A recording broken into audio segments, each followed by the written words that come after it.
Hey folks, wanted to show you a quick and easy way to harvest honey without an extractor. The big negative is that the wax all is scraped off of your frame, so the bees have to rebuild that.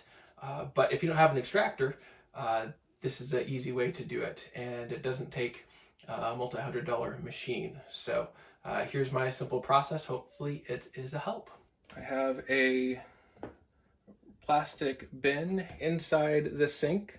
I got a board that goes across the sink that just gives me something to set my frames on, and I have this is actually a 5-in-1 tool that I use for scraping off the frames. You could probably use a putty knife, drywall knife, or something like that.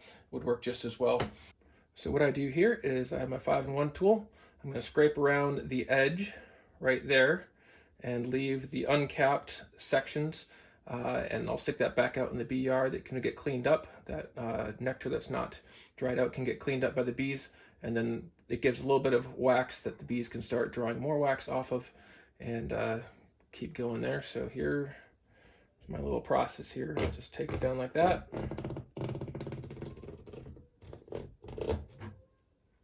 Right across the top.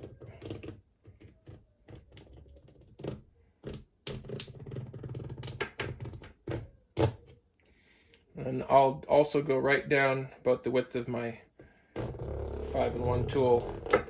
Helps the process.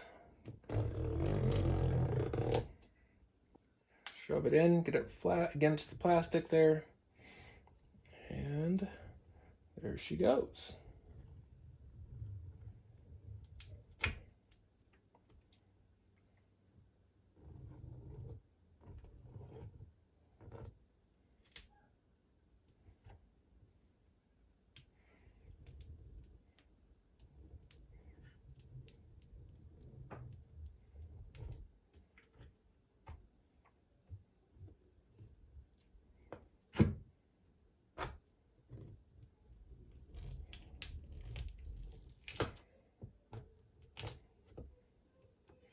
That board also works nice to scrape honey and wax off. And then I'll come back, stick this flush against the plastic, run it down a couple times, get as much honey off the bottom as possible there. I'll stick this back in the bee yard. The bees will clean up all that unfinished nectar there, and all the little bits of honey on here, and then I can reuse it. This side you can see there's even more, so I'm just gonna just do this one section and leave all this, and that'll work out just fine.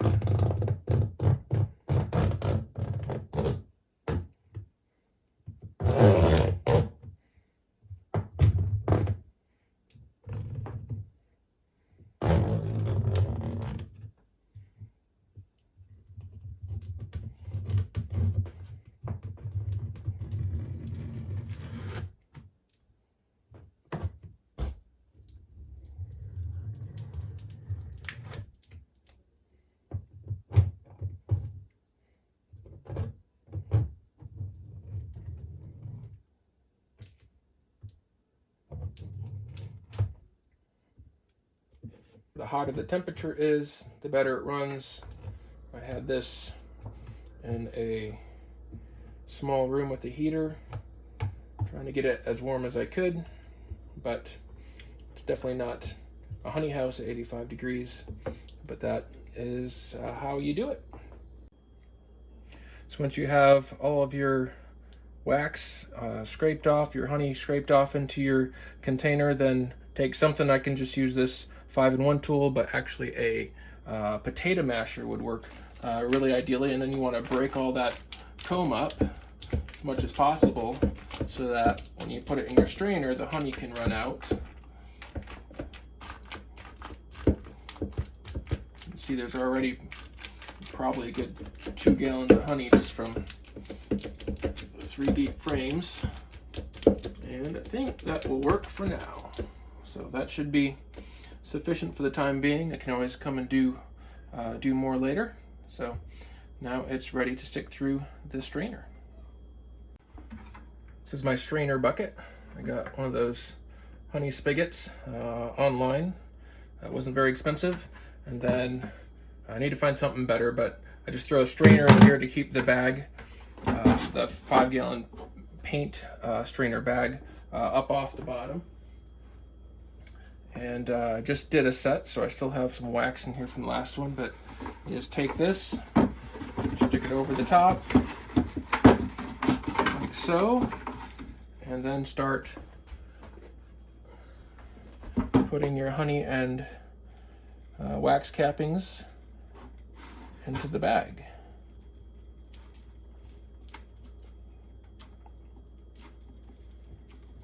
So the strainer will filter out